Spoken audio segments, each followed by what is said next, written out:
Assalamualaikum warahmatullahi wabarakatuh. Nama saya Muhammad Gatan Pratama Mega dengan NPM 22120110603.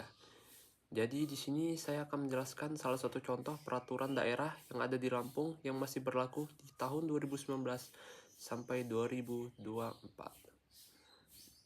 Yaitu salah satu peraturan daerah yang masih berlaku di Lampung pada periode tahun 2019-2024 adalah Peraturan Daerah Provinsi Lampung Nomor 1 Tahun 2019 tentang Rencana Tata Ruang Wilayah Provinsi Lampung tahun 2019 sampai 2039. Jadi di sini saya akan menjelaskan urgensi peraturan daerah tersebut, dan kedua, mengapa peraturan daerah tersebut diperlakukan bagi daerah. Ketiga, aturan apa dari peraturan daerah tersebut yang mendukung kemajuan dan kesejahteraan daerah. Yang keempat, jelaskan mengapa daerah lain perlu membuat perda yang sama. Yang pertama, saya akan menjelaskan apa urgensi peraturan daerah tersebut. Jadi urgensi peraturan daerah tersebut adalah yang pertama, penentuan arah kebijakan pembangunan lokal. Yang dimaksud adalah perda ini memberikan kerangka kerja yang jelas bagi pemerintahan daerah dalam merencanakan dan melaksanakan pembangunan sesuai dengan potensi dan kebutuhan lokal. Jadi ini memungkinkan setiap daerah di Lampung untuk mengembangkan kebijakan dan program yang spesifik dan relevan dengan konteks lokal mereka. Yang kedua, optimalisasi pemanfaatan sumber daya lokal. Dengan rencana tata ruang yang komprehensif, pemanfaatan sumber daya alam dan lahan dapat diatur secara efisien dan berkelanjutan. Ini membantu daerah dalam mengelola sumber daya mereka secara optimal, menghindari konflik penggunaan lahan, dan memastikan bahwa pengembangan ekonomi tidak merusak lingkungan. Yang ketiga, peningkatan efisiensi pelayanan publik. Rencana tata ruang yang baik membantu dalam penentuan lokasi yang tepat untuk fasilitas publik, seperti sekolah, rumah sakit, dan infrastruktur transportasi lainnya, yang pada gilirannya peningkatan efisiensi pelayanan publik. Yang keempat, mendorong partisipasi masyarakat dan pemangku kepentingan lokal. Proses penyusunan dan implementasi rencana tata ruang melibatkan partisipasi aktif dari masyarakat lokal dan berbagai pemangku kepentingan. Jadi hal ini memperkuat keterlibatan masyarakat dalam pengambilan keputusan dan pembangunan daerah mereka sendiri. Kelima, mengurangi ketimpangan antara wilayah. Perda ini membantu dalam perencanaan pembangunan yang merata di seluruh wilayah Provinsi Lampung, sehingga mengurangi ketimpangan antar daerah. Jadi ini penting dalam konteks desentralisasi, di mana setiap daerah memiliki kesempatan yang sama untuk berkembang dan memajukan kesejahteraan masyarakatnya. Yang keenam, peningkatan daya saing daerah. Rencana tata ruang yang terintegrasi dan visioner membantu meningkatkan daya saing yang daerah dengan memfasilitasi pengembangan kawasan industri, pariwisata, dan sektor-sektor strategis lainnya. Ketujuh, mitigasi bencana dan adaptasi terhadap perubahan iklim. Jadi Lampung ini adalah daerah yang rawan terhadap bencana alam. Kenapa? Karena perda ini membuat strategi mitigasi risiko bencana dan adaptasi terhadap perubahan iklim yang penting untuk melindungi masyarakat dan infrastruktur dari dampak negatif. Oke, selanjutnya saya akan menjelaskan mengapa peraturan daerah tersebut diperlukan bagi daerah.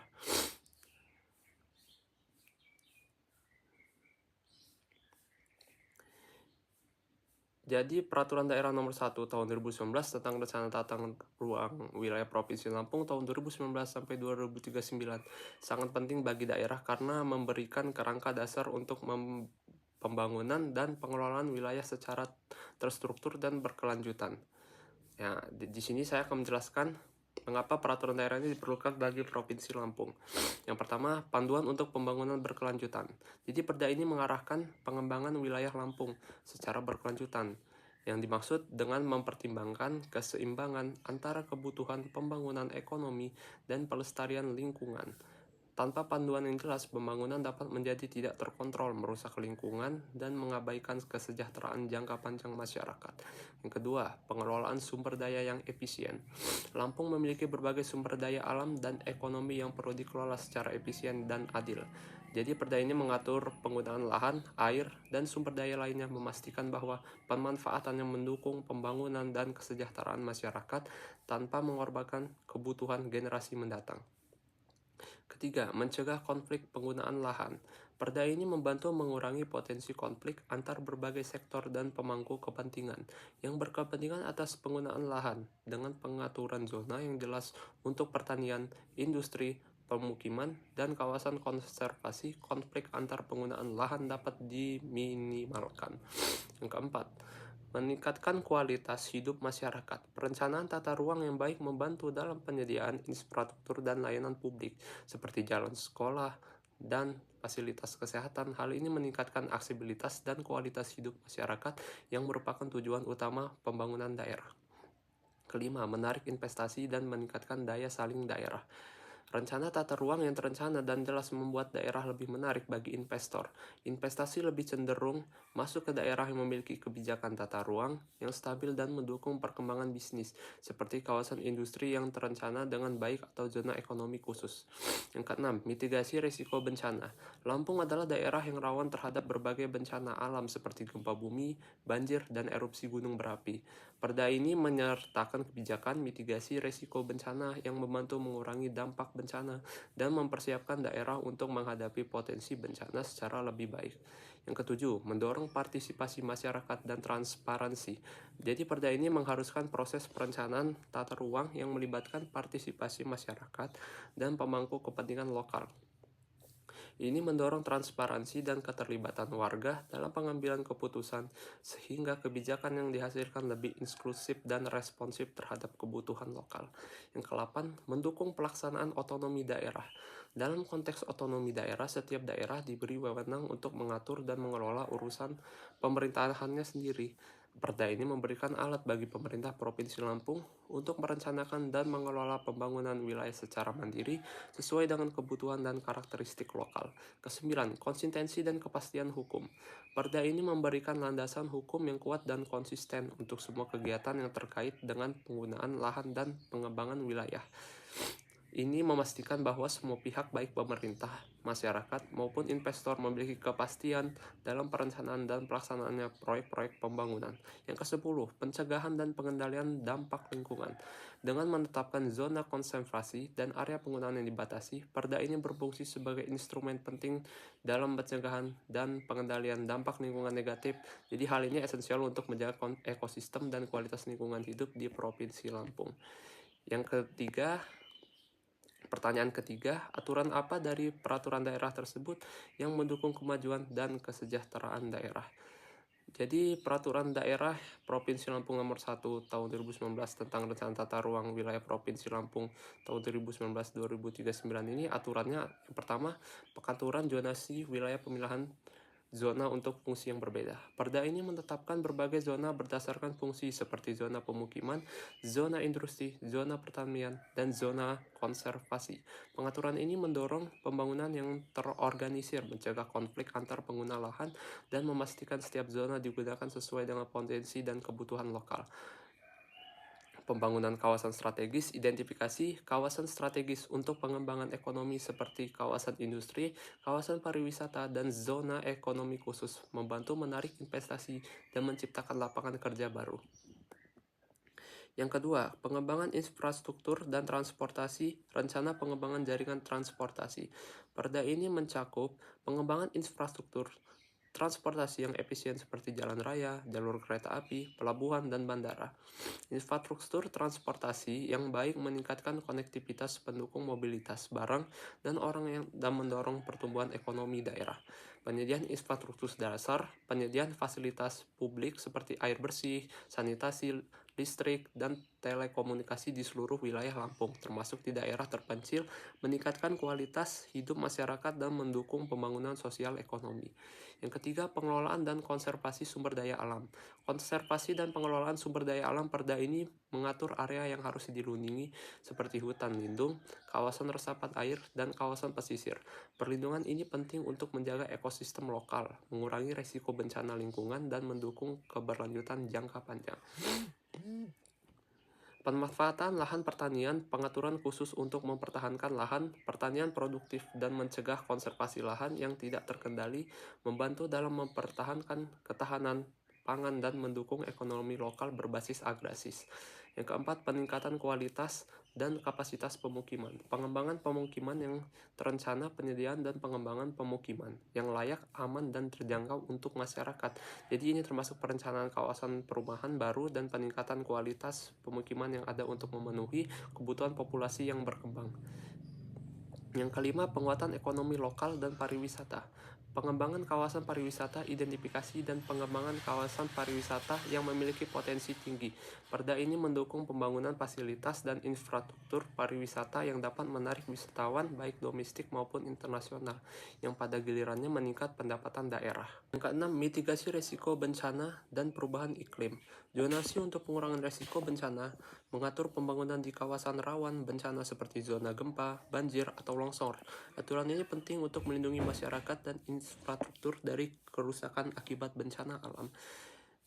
Penyediaan ruang terbuka hijau mendorong pembangunan yang pemeliharaan ruang terbuka hijau yang berfungsi sebagai area resapan air dan penyerapan karbon, serta sebagai ruang rekreasi untuk masyarakat. Ketujuh, partisipasi dan keterlibatan masyarakat. Proses perencanaan yang inklusif mendorong partisipasi masyarakat dalam proses perencanaan tata ruang sehingga keputusan yang diambil oleh lebih responsif terhadap kebutuhan dan aspirasi lokal. Ini juga meningkatkan transparansi dan akuntabilitas pemerintahan daerah.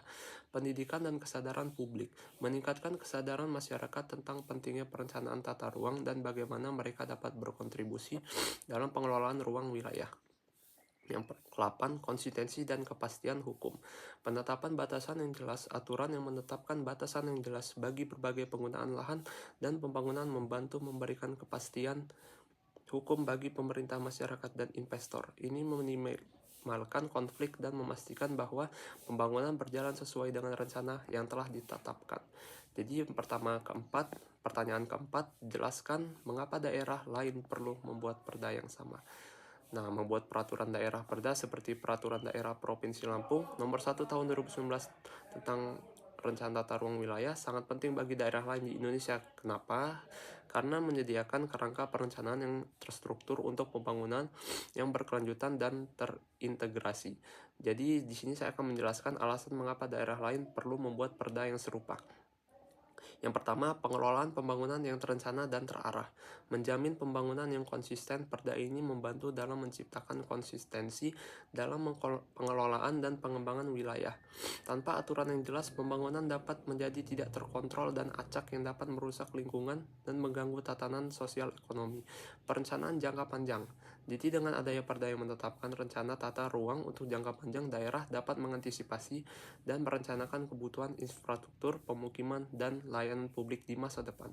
Yang kedua, pemanfaatan sumber daya yang efisien dan berkelanjutan. Optimalisasi sumber daya alam. Daerah-daerah dengan sumber daya alam yang kaya dapat mengatur pemanfaatan secara efisien dan berkelanjutan. Melalui rencana tata ruang ini membantu dalam melindungi sumber daya alam dari eksploitasi berlebihan dan mendukung kelestarian lingkungan. Yang ketiga, peningkatan kualitas hidup masyarakat. Pengembangan infrastruktur yang terintegrasi. Perda ini memastikan bahwa pembangunan infrastruktur seperti jalan, jembatan, sekolah, dan rumah sakit direncanakan dengan baik dan terintegrasi yang pada gilirannya peningkatan kualitas hidup dan aksesibilitas bagi masyarakat. Penyediaan fasilitas umum menyediakan area untuk fasilitas umum dan ruang terbuka hijau yang mendukung kesehatan dan kesejahteraan masyarakat. Yang keempat, mendorong pertumbuhan ekonomi lokal. Jadi menarik investasi, rencana tata ruang yang jelas dan stabil meningkatkan daya tarik daerah bagi investor. Mereka lebih mungkin untuk berinvestasi di wilayah yang memiliki peraturan tata ruang yang solid, karena ini memberikan kepastian dan mengurangi resiko investasi. Pengembangan kawasan ekonomi. Perda ini dapat mengidentifikasi dan pengembangan kawasan-kawasan yang memiliki potensi ekonomi seperti zona industri, pusat perdagangan, atau kawasan pariwisata yang mendorong pertumbuhan ekonomi lokal dan penciptaan lapangan kerja. Yang kelima, mitigasi risiko bencana. Pengurangan risiko bencana. Daerah yang rentan terhadap bencana alam seperti gempa bumi, banjir, atau longsor memerlukan perencanaan tata ruang dapat mengatur penggunaan lahan dan pembangunan infrastruktur di kawasan rawan bencana untuk mengurangi dampak dan risiko bagi masyarakat. Perencanaan darurat membantu daerah dalam merencanakan dan mengelola tanggapan terhadap keadaan darurat dan berencana secara lebih efektif. Yang keenam, meningkatkan partisipasi dan transparansi. Partisipasi masyarakat penyusunan perda ini biasanya melibatkan partisipasi masyarakat dan pemangku kepentingan lainnya yang memastikan bahwa kebijakan yang diambil mencerminkan kebutuhan dan aspirasi masyarakat lokal. Transparansi dalam pengelolaan wilayah, perda yang jelas dan terstruktur, meningkatkan transparansi dan akuntabilitas dalam pengelolaan wilayah yang dapat membantu mengurangi korupsi dan peningkatan kepercayaan publik terhadap pemerintah. Yang ketujuh, peningkatan kualitas lingkungan hidup. Pelestarian lingkungan perda tata ruang mendorong pelestarian lingkungan melalui pengaturan zona konservasi dan pembatasan pembangunan di area yang sensitif secara ekologis. Jadi pengurangan polusi dan peningkatan ruang terbuka hijau, mengatur pembangunan dan mengelola ruang terbuka hijau yang membantu mengurangi polusi dan menyediakan ruang hijau untuk rekreasi dan kesejahteraan masyarakat. Kelapan, kepastian hukum bagi pemanfaatan lahan. Landasan hukum yang kuat. Perda tata ruang memberikan kepastian hukum bagi semua pihak yang terlibat dalam penggunaan dan pengembangan lahan, baik pemerintah, masyarakat maupun investor. Kepastian ini mengurangi konflik kepemilikan dan penggunaan lahan. Penegakan regulasi menetapkan aturan yang jelas untuk penegakan regulasi terkait penggunaan lahan dan tata ruang yang membantu menjaga ketertiban dan keberlanjutan pembangunan. 9. Mendukung otonomi daerah. Pengelolaan mandiri perda ini memungkinkan daerah untuk mengelola dan merencanakan pembangunan wilayahnya secara mandiri sesuai dengan prinsip otonomi daerah. Ini membantu dalam memenuhi kebutuhan spesifik dan memaksimalkan potensi lokal. Pemberdayaan pemerintah daerah dengan wewenang untuk mengatur dan mengelola tata ruang. Pemerintah daerah diberdayakan untuk membuat keputusan yang lebih dekat dengan masyarakat dan lebih relevan dengan kondisi lokal. Jadi kesimpulannya, membuat perda tentang rencana tata ruang wilayah sangat penting bagi daerah lain karena memberikan kerangka kerja yang terstruktur untuk pembangunan yang berkelanjutan dan terarah. Jadi ini membantu dalam pengelolaan sumber daya yang efisien, meningkatkan kualitas hidup masyarakat, mendukung pertumbuhan ekonomi, serta mengurangi resiko bencana dan kerusakan lingkungan. Dengan perda yang serupa, daerah dapat memastikan bahwa pengembangan wilayah mereka yang dilakukan secara terencana, adil, dan berkelanjutan yang pada akhirnya mendukung kesejahteraan masyarakat dan kemajuan daerah. Jadi itu penjelasan dari saya akhiri. Mohon maaf bila ada kesalahan kata. Wabillahi taufiq walhidayah. Wassalamualaikum warahmatullahi wabarakatuh.